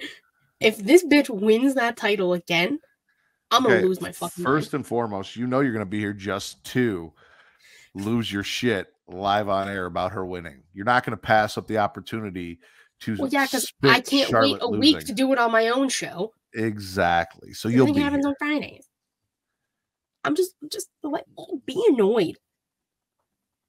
Fucking done. And I'm okay with that. I've been annoyed all week. Same. For a multitude of reasons. I hate it here. Tim, spit or swallow. Oh, I'm going to swallow. I'm going to go back to Dynamite. Powerhouse Hobbs, man. Dude, Powerhouse Hobbs just slaughtered Jericho. World's strongest slam 3 times of this motherfucker. Rolled his ass. That a boy, Chris. Put this kid over. Let's go. I mean, I'm not going to go that far, but continue. I know the Jericho love around these parts for sure. I understand it. And why I love it, though, specifically with the Don Callis family, I don't need the Don Callis family to be a faction, so to speak, where they're running around together as a faction. I need the Don Callis family to be like the Heenan family was back in the day, where Bobby Heenan would manage somebody and he would walk to Kesha. Well, Bobby Heenan wouldn't walk to Kesha, but Don Callis walks to Kesha to the ring. Don Callis walks Sammy to the ring. Don Callis walks Hobbs to the ring. But these guys don't necessarily need to be out there together as a stable. And I think these individual stars Don Callis could help build up. I'm fucking swallowing Hobbs. I mean, obviously I'm swallowing big, meaty fucking Hobbs all day. But I'm swallowing Hobbs in this match for sure. Katie? Yes, sir. I don't want to upset you. You've been frustrated enough. So you might want to just pull your headphones out and then I'll wave at you when I'm done because I don't think you're going to want to hear anything of what I had to say. All right, listen. One thing. It is October. It is spooky season. If the ghosts of Tegan Knox's knees can show up for a match against Becky Lynch, the ghost of Bobby Heenan can show up to walk Takeshita down to the ring. I'm just saying. It's that time of year.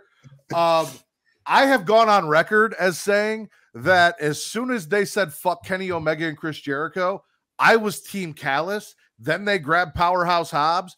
Now I'm even more Team Callis. Like, it is what it is. Right now, Don Callis stands for everything I believe in AEW. Fuck Kenny Omega. Fuck Chris Jericho. I'm all about it. And pro Powerhouse Hobbs. Even Takeshita, like I said, he earned my respect. I call him Takeshita now. We got rid of the Take a Shitta because MJF stole that from me, but also he's on the AEW roster, so he gets that. I'm with it. So if he's smashing Jericho, don't get me wrong. Yes, I understand that in reality, that means Chris Jericho laid down for Powerhouse Hobbs and put him over, and props to Chris Jericho for doing that, I guess. But I just like watching Chris Jericho get smashed on my screen. It is enjoyable for me because he is not in AEW for me. I am not pro Jericho as a heel or a babyface. I am pissed off at the fact that the JAS still pretty much exists, just minus Jericho and Guevara. I don't know why the fuck we decided to save big money at Menards. His dumbass friend, Jake Hager, had to tag along and ruin Anna Jay and every cool thing she was doing. Neither here nor there. That's not what we're talking about. But listen, I'm pro Callis, pro beating up Jericho, pro beating up Omega, pro good things for Powerhouse Hobbs, and pro the ghost of Bobby Heenan walking Takeshita down to the ring. Let's fucking go! Yes! Whatever. Katie, spit or swallow. I love Bobby Heenan. God.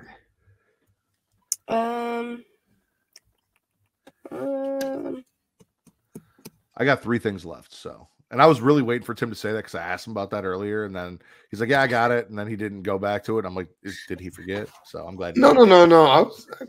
It was like 45 minutes ago. He's like, no, I got it. It's coming. Yo, I got nothing on paper. It's all in here, baby. It's all in the old noodle. I'm gonna swallow. How did I forget about the women's brawling again on Monday Night Raw? Listen, Shayna and Rhea again. I loved that shit when it was in NXT and Rhea dethroned Shayna and we all rejoiced and were happy. And now I get it again when they're both just even better and more dominant than they were. That would have been like, what, like 3 years ago? What? I wouldn't say they're both more dominant than they were because Shayna is I meant like in-ring wise.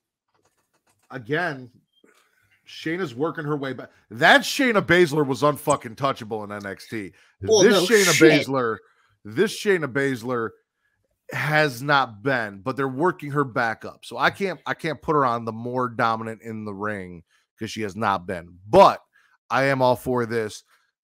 Continue. I'm sorry. No, it's fine. It's fine. We can disagree about that. Okay. Listen, she took Ronda Rousey out of the fucking business, so that's dominant in my book. Fair enough. I'll give you that.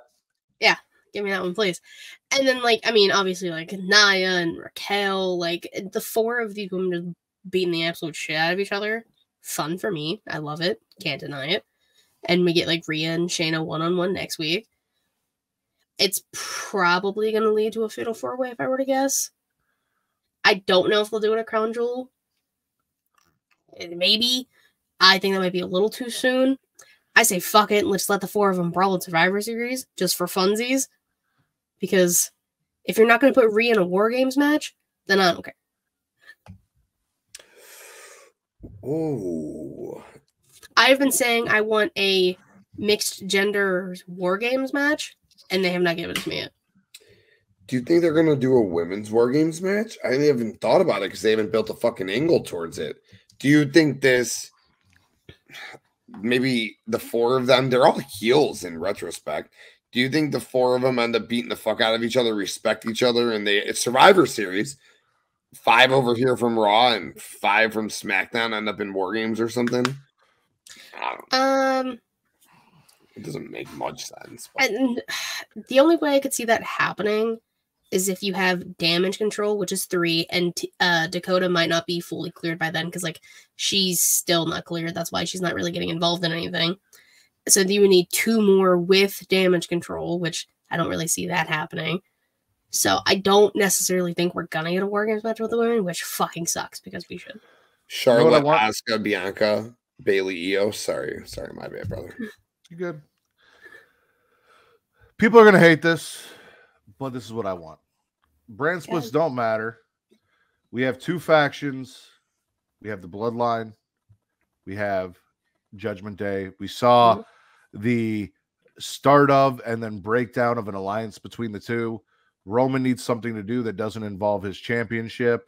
Damian Priest isn't ready to cash in that Money in the Bank yet. There's a lot of stuff going on there. Why don't we start butting heads between the Judgment Day and the Bloodline? And then, much like her father, let Ava Raine debut as the female member of the Bloodline in War Games to face Rhea Ripley and have her first match there. Or we could do a Survivor Series style match because that's what The Rock showed up in, was a Survivor Series match at Survivor Series. That was his debut match, the Blue Chipper, Dwayne The Rock Johnson, Rocky Johnson. Do that. I mean, like I said, like that's what I want. Is I want Rhea in the War Games match with the dudes. But you need Ava. Because sure shit ain't going to be Nia. You're not doing anything with Tamina, who's just been there. Like, it has to be Ava. I mean, it could also be Nia. Possibly. It would. I mean, it could make sense storyline-wise. But, I don't know. Nia would make sense. Maybe Damian Priest starts kind of teasing, maybe cashing in on Roman. And Roman's like, what the f-?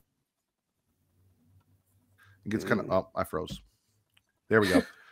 Damian Priest starts teasing, cashing in on Roman, and Roman starts getting a little iffy and pissy about that. And, you know, Finn Balor, you know, offered Jimmy a spot, and he didn't take it, or Dom did. And then Dom's like, well, fuck you. You know, you ran back there like a little bitch, blah, blah, blah. And Solo just doesn't like anybody, so that'll work. Yeah. Solo hates people, and I understand that. I resonate with Solo on so many levels. spitting the fact that on Monday Night Raw, we are still doing the Viking Raiders versus the New Day, and that Ivar got the win. I know our boy Justin from the Justin Time podcast put over the Viking rules matches, and he enjoys them, and he loves them, and he's probably a little bit of a Viking himself. He looks like it. But I am so sick of this. It's doing nothing for either team. I'd love to see the New Day doing better, cooler, more fun shit, and I don't know what the fuck to do with the Viking Raiders at this point. But I'm done. I've been done for a while. I don't need it ever again anymore. Please just move the fuck on. Honestly. You need tag divisions. You need brand split separation, 2 tag titles, one on Raw, one on SmackDown, and you need to let these tag teams work tag matches. That's what you need. You need new tag titles. That's what the fuck you need. I don't even like. You don't have to split them. You don't. You can split them or don't, but fucking at least give the guys new belts so they're not carrying around 2 belts. Everyone else got new belts. Everyone else. Yeah. Give us new Pretty belts. disrespectful. Yeah. Tim, what you got? Let's see what else we got this week. I think I'm wrapped. I think I'm good. I only got one left. Katie, yeah, I think that's all wrestling for me. Man, if you don't get you, I do agree. I'm not gonna lie though. This New Day versus Viking Raiders shit has showed that Ivar is a fucking star, dude. This man can work. So you got to give credit where credit's due. The match a couple of weeks ago, dude, if that match happened in Japan, Dave Meltzer would have given it fucking 5 stars. Let's be honest. Dave Meltzer's star ratings don't matter in any capacity because Dave's a dumbass. We give out eggplant emojis around here, not stars. It was incredible. And Valhalla's musty feet negate all of the eggplant emojis that match would have got. So you think they smell bad? Oh, she probably smells terrible. Yeah. No, we're not. No, we are not. I don't know what kind of crack you're smoking, but no. The matches have been really good though. I mean, I'm not gonna lie. As someone who thinks that Raw is pretty intolerable to get through for 3 hours, because a lot of times it is. The last 3 times they've wrestled, I found them all enjoyable. It's crazy that we're sitting here, talking negatively about something from and Raw as a whole. When supposedly we're just supposed to be out here sucking Vince McMahon's dick. Crazy that happens and exists, and we can criticize both products when it's bad. And Viking Raiders New Day is bad. I'm sitting here. Feet smell like Godzilla's ass. Justin. Katie, what do you got? My final thing is I'm swallowing DIY Imperium shenanigans ensuing. We got DIY back. And we got a glorious bomb on Twitter, which we haven't seen in a while. Shout out to Bobby Roode. And they were just given a nice little sit-down interview with Wade Barrett. Imperium comes and just wrecks them, fucks up their shit. Wade Barrett got the fuck out of there. He said, I don't do this shit anymore. Y'all don't pay me enough, and just left. I love it because it gives Imperium something to do while Gunther's hopefully going to... he fights Bronson next week. So, Gunther's got stuff to do.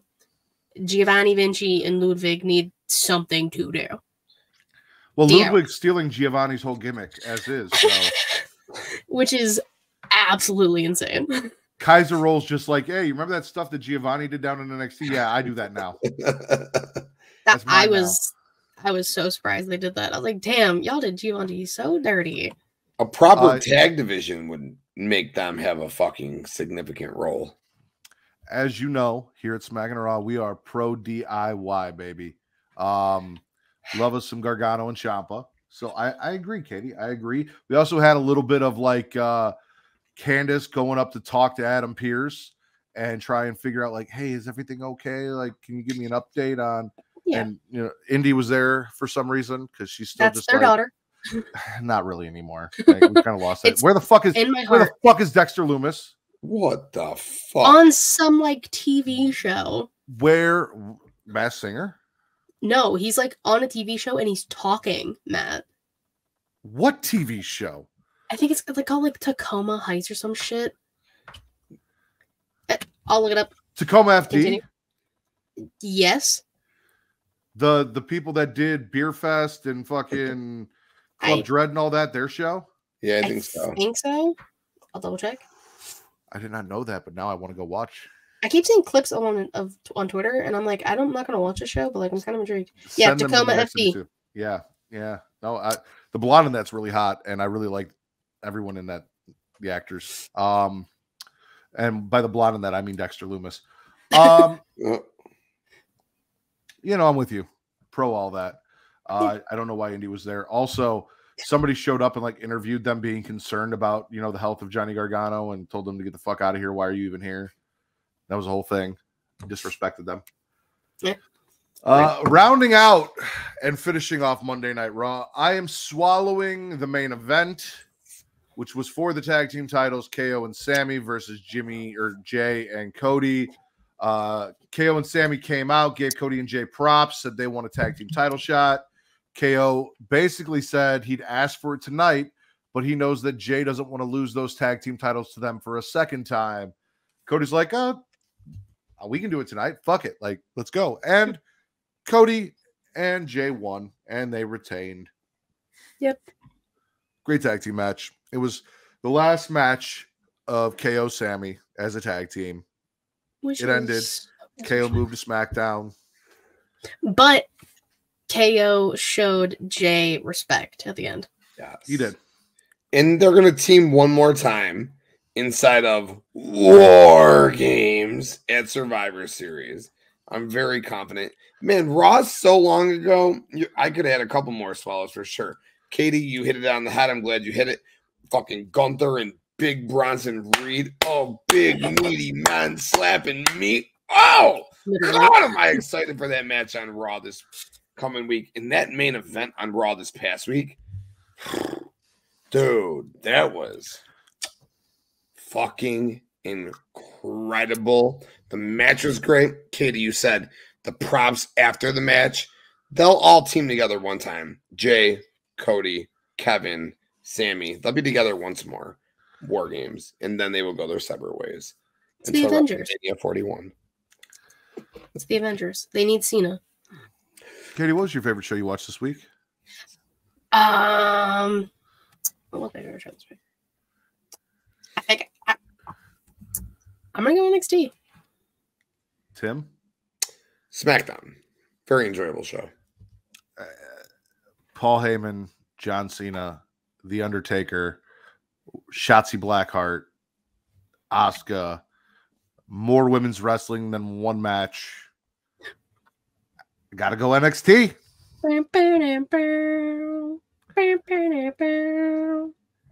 Tim, please tell everyone where they can find you, the Tim King Show, if it still exists, or if you just do cameos on everyone else's show. I don't know what you're doing anymore, because you don't call me for, hey Matt, we're hanging out tonight, you want to come join us? Like, I don't get hit up anymore, so I don't even know what's going on with you anymore. What's going on? Tell me. Wow, that's wild. Damn.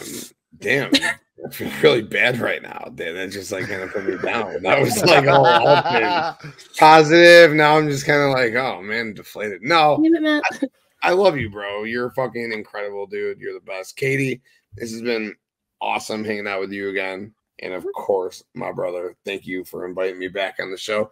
You can find me. The Tim King Show exists on the FanEnt.com and the Fanatics Network, man. Go check it out on YouTube.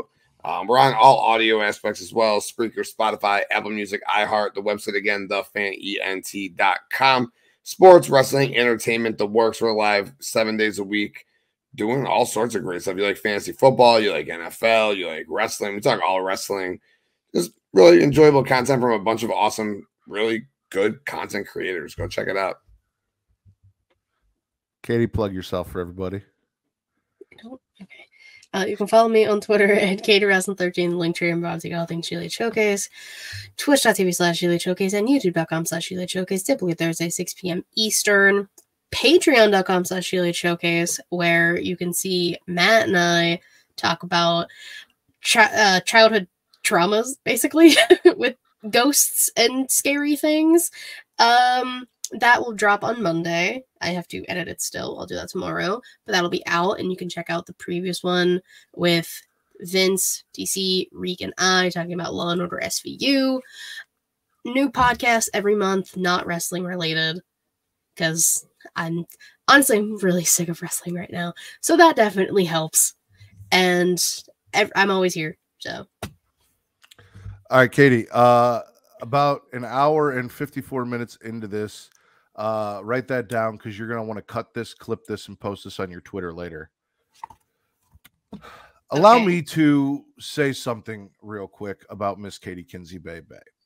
Yes, we did sit down for Patreon, and we did talk about how my mother tortured me for fun as a child with all sorts of horror movies. We talked about Ghost Adventures.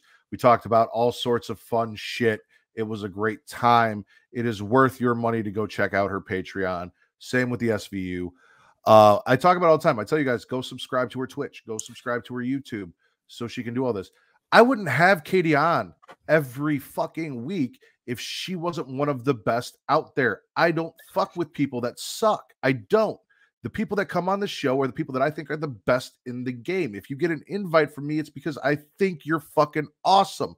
Tim King himself tried to snipe Katie over to his podcasting network because he saw how awesome she was. So if she's fucking fantastic. If we're telling you her shit is great, then you should believe that her shit is great and go give her those subs. And I'm not talking about in her DMs. I'm talking about on Twitch and YouTube. Go follow her on Twitter. She has earned it and she deserves it. And it looks like she's crying right now. So I'm going to shut the fuck up and tell you to go follow me on Twitter at Matt Ridders, MATTRIDDER, or at Getting Off. By the way, we just did an episode of Getting Off with my co-host, Miss Katie Kinzy Baby, where we fantasy booked the Halloween franchise now that the rights have gone to Miramax. And Katie and I will talk a little bit more about that tomorrow on the Creation Conversation right here on Twitch.tv. Or sorry, Monday on Twitch.tv. I mean, technically it's Sunday, so it is tomorrow. I'm not wrong. Technically, yes. Twitch.tv/Creation World, YouTube.com/Creation World. You guys can also follow me on socials, Instagram, TikTok, Threads, Blue Sky, all at Smackin It Raw.